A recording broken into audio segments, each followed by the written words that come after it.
छात्रों, हिंदी साहित्य का जो मध्यकाल है उसमें 3 तरह की प्रमुख प्रवृत्तियां मिलती हैं। एक तो भक्ति की प्रवृत्ति है, यह महत्वपूर्ण काव्य है, भक्ति संबंधी काव्य। लेकिन इस कविता का जो उद्देश्य है वो भक्ति है, भक्ति केंद्र में है। दूसरी धारा रीति काव्य की है, जिसमें काव्य शास्त्रीय प्रणाली महत्वपूर्ण हो जाती है। अलंकार, छंद और रस और गुण और दोष महत्वपूर्ण हो जाते हैं। और तीसरी जो धारा है वो रीति मुक्त धारा है, स्वच्छंद जो धारा है कवियों की वह है। और रीति काल में आचार्य विश्वनाथ प्रसाद मिश्र ने काव्य की 3 श्रेणियां बनाई। एक रीतिबद्ध काव्य के बारे में उन्होंने कहा, दूसरा रीति मुक्त काव्य के बारे में कहा और तीसरा रीति सिद्ध के बारे में। तो आज हम लोग बात करेंगे रीति मुक्त काव्य यानी स्वच्छंद काव्य। जाहिर है स्वच्छंद है तो किन चीजों से स्वच्छंद है? वह काव्य शास्त्रीय प्रणाली से स्वच्छंद है, उससे मुक्त। इस धारा के जो भी कवि थे उनके लिए कविता साध्य थी और काव्य उसका साधन था। लेकिन जो रीति सिद्ध या रीतिबद्ध काव्य है उसके लिए साधन महत्वपूर्ण हो गया। नतीजा यह हुआ कि कविता में अनुभूति का जो पक्ष था वह कमजोर हुआ, और कविता में अनुभूति ना रहे तो वह कविता कैसी होगी? तो रीति मुक्त धारा के कवियों ने साध्य अर्थात अनुभूति पक्ष, संवेदना का पक्ष पर जोर दिया। रीति सिद्ध या रीतिबद्ध जो कवि थे वो साज सज्जा में लगे रहे, खास तौर से रीतिबद्ध जो कवि थे, और उनके लिए महत्वपूर्ण हो गया अलंकार, महत्वपूर्ण हो गया रस, गुण, दोष, न्याय का भेद। ये सारी चीजें महत्वपूर्ण हो गई, कविता महत्वपूर्ण नहीं हुई। वे भंगिमा के पक्षपाती रहे, और सच कहिए तो रीति मुक्त कविता हृदय से उठी पुकार है। हृदय जिसमें अनुभूति पक्ष होता है, अनुभूतियां होती हैं, संवेदनाएं होती हैं, और इनको केंद्र में रखकर जो कविता लिखी जाती है वो महत्वपूर्ण कविता होती है। इसलिए गणानंद कहते हैं कि लोग हैं लागी कवित्व बनावत, मोहि तो मेरे कवित्व बनावत। तो इस तरह से ये जो रीति मुक्त कविता है वह बहुत महत्वपूर्ण कविता है, इसलिए कि इसमें कविता महत्वपूर्ण है, धर्म महत्वपूर्ण नहीं है, भक्ति महत्वपूर्ण नहीं है, रीति महत्वपूर्ण नहीं है, वीरता महत्वपूर्ण नहीं है, महत्वपूर्ण कविता है। और इसलिए इसमें आचार्य शुक्ल ने स्वच्छंदतावाद का गुण महसूस किया है। रीति का मुक्त काव्य की विशेषताएं अगर देखना चाहें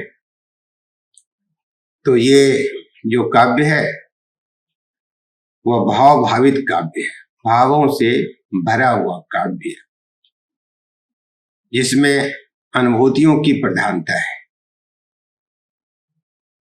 दूसरी बात है कि इन कविताओं के केंद्र में भी नारी है, नारी के सौंदर्य का वर्णन है। लेकिन रीति काव्य की जो परिपाटी है, रीतिबद्ध काव्य की जो परिपाटी है और रीति सिद्ध काव्य की जो परिपाटी है वो परिपाटी है विलासिता वाली। नारियों का जो रूप उत्साह पैदा करता है वह केंद्र में है। यहाँ नारियां स्वच्छंद हैं, उदात्त हैं, महत्वपूर्ण हैं और नारियों को एक अलग व्यक्तित्व यहाँ मिलता है। इनकी जो अनुभूति है वो लौकिक है।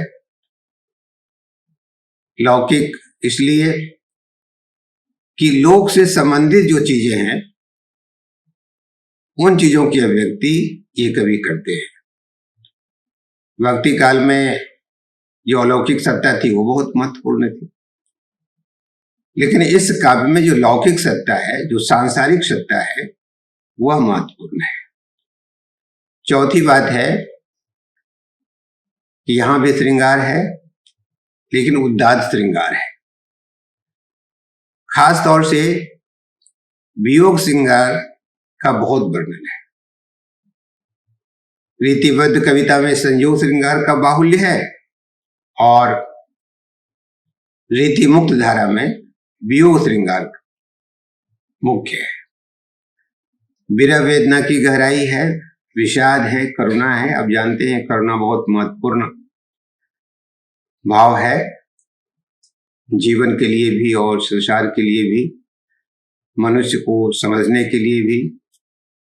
पांचवी बात है कि सूफियों का जो प्रेम की पीर है उसका प्रभाव है इन कविताओं पर, लेकिन अंतर कहाँ है? ये यहाँ रहस्यवादी नहीं है, रहस्य की तलाश नहीं करते प्रेम के माध्यम से।